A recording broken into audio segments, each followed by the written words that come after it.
Singular, sorry, you're right. He is loyal. You can't be dandy and not loyal. I'm just saying. Dandyism, it's not about, you know... It's not about like, oh, you know, it's 13 women. No, it's you know... Do they want there to be a sequel? That's what it's about.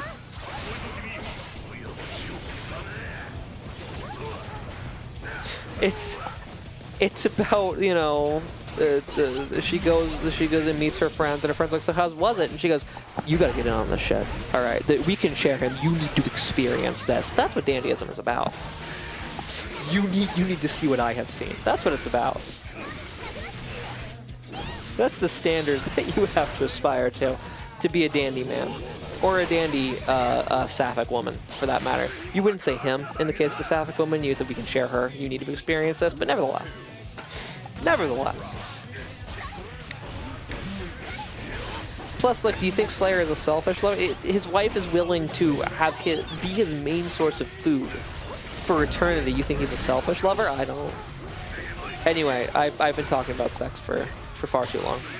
It's unladylike or something. We're talking. Oh shit! Oh shit! Yo, why has Quiznos? Why has Quiznos taken over our locals? Is there a Quiznos? Dandyism secretly is also about all that stuff I said before about self-acceptance and growth. Why has Quiznos taken over our locals? Self-acceptance and growth are very important, and the only real way to get good at things. Is there something I need to know about the Quiznos? Is there something like... Did they buy out?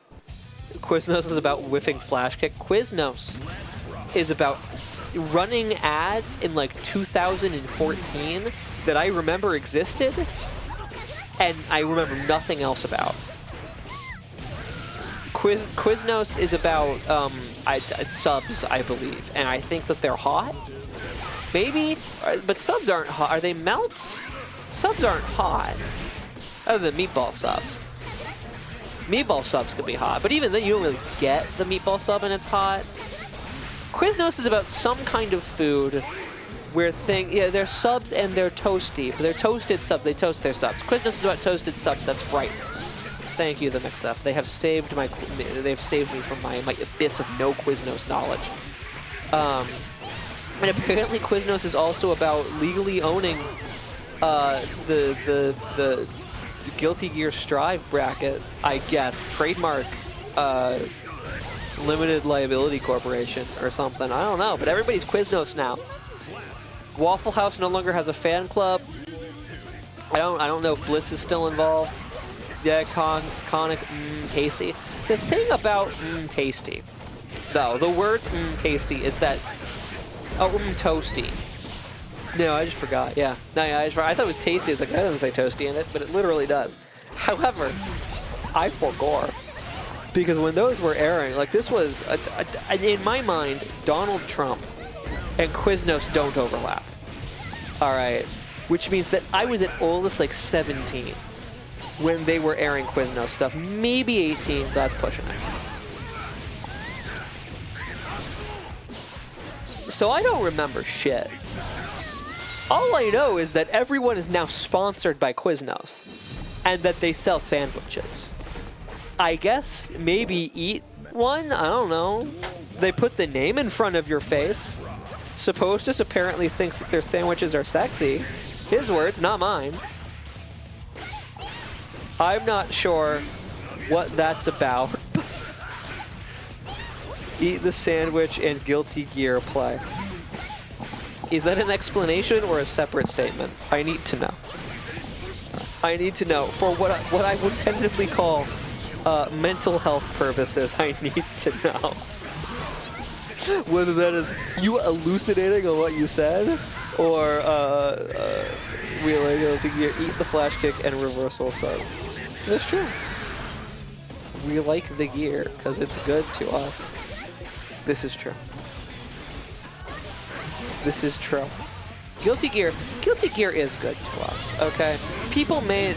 I've heard a lot of complaints. Now, I haven't played, in fairness, in a while, because I'm a big RPG girly. So unless my partner drags me into a fighting game, I kind of just don't at that much anymore, other than when I'm at locals. Back turn. This is true. However, I know that people have been somewhat unhappy with the state of mostly White Wild Assault, it sounds like, to me. More or less White Wild Assault in the game, but consider that the character designs in Guilty Gear Strive are the most fire anything has ever been. And let it be absolved.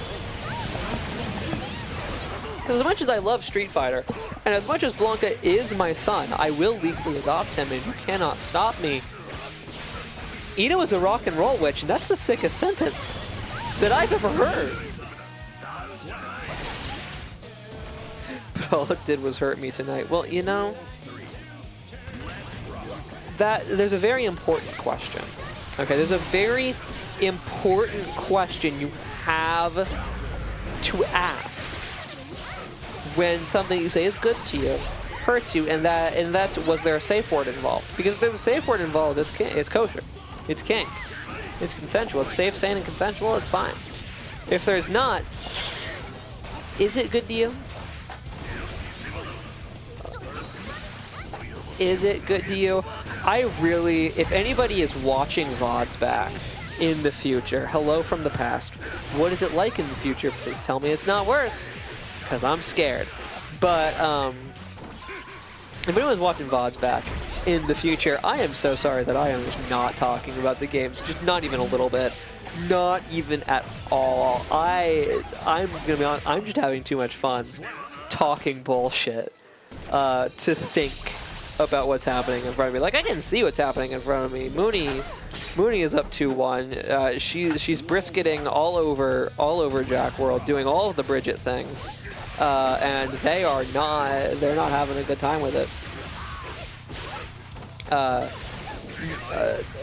Mooni also using my box that has the Bridget stickers on it, which is appropriate because she actually plays Bridget.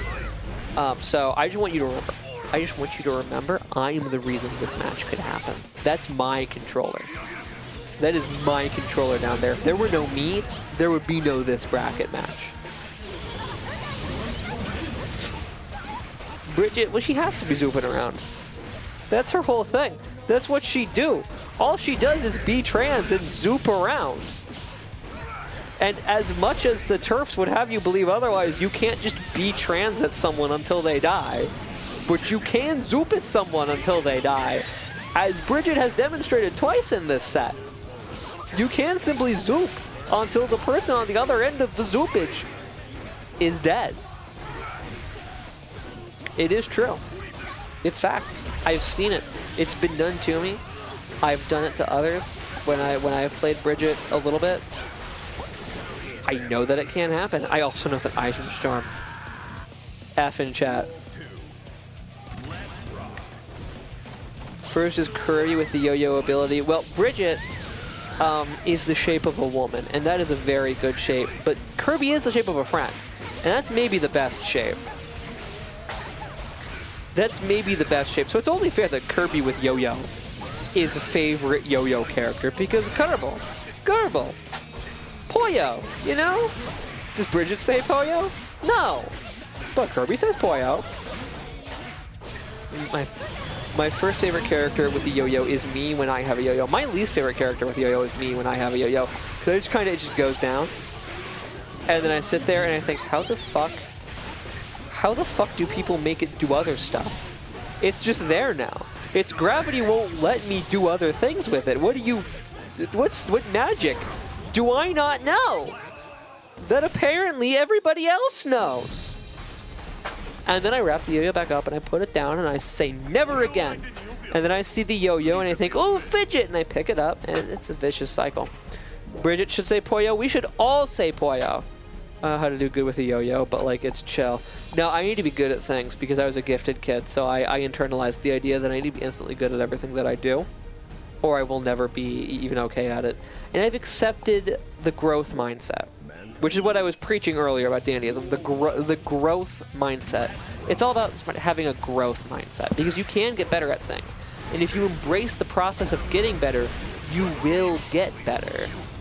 And if you continue to do that, eventually those gains will mount up to the point where you're better than anyone who doesn't share your growth mindset could ever get to, because they would give up before they got there. So I have accepted this, but I still don't like it when I do something and I'm bad at it. It's a question of if I'm willing to put that work in to the thing. You know, I do the yo-yo, and then I'm like, do I care enough about a yo-yo to learn how to make it do stuff? No. So, Jack with the pile driver. I was looking at chat, so I will trust you guys. Damn, that was a vicious powerbomb pile driver combo from jaqworld specifically onto Mooney mid-match. Mid-match, even got out of the chair, walked over, did the suplex, the full Nelson. I mean, is anybody else seeing this? You fuck with Garfield? I think that dude is chill as hell. The cat that likes lasagna a lot and hates Mondays. Alright, do you have a penchant? A penchant? I refuse to pronounce French words even vaguely correctly. I have a penchant for lasagna, at least a little bit. And Mondays are kind of my off. So when you think about it, I am Garfield. Other than the fact that I am a girl, and Garfield, I'm pretty sure, is a guy. And also, I think if I were an animal, I would be a dog, not a cat. I also think I'd be orange, not orange. I don't think I'd be orange. I think I'd be brown. It's like chocolate lab Garfield. Don't call me Odie. Some of you might be thinking Odie. Do not accuse me of being Odie. I will find you. I will find you. And you don't want to know what I'm going to do when I find you. Alright, you just need to know that I will find you. And what I do after is going to be up to me. That's 3-2 Quiznos Mooney. Mooney saying, no, I will not go gently into that good toaster to become an ostensibly delicious toasted sub.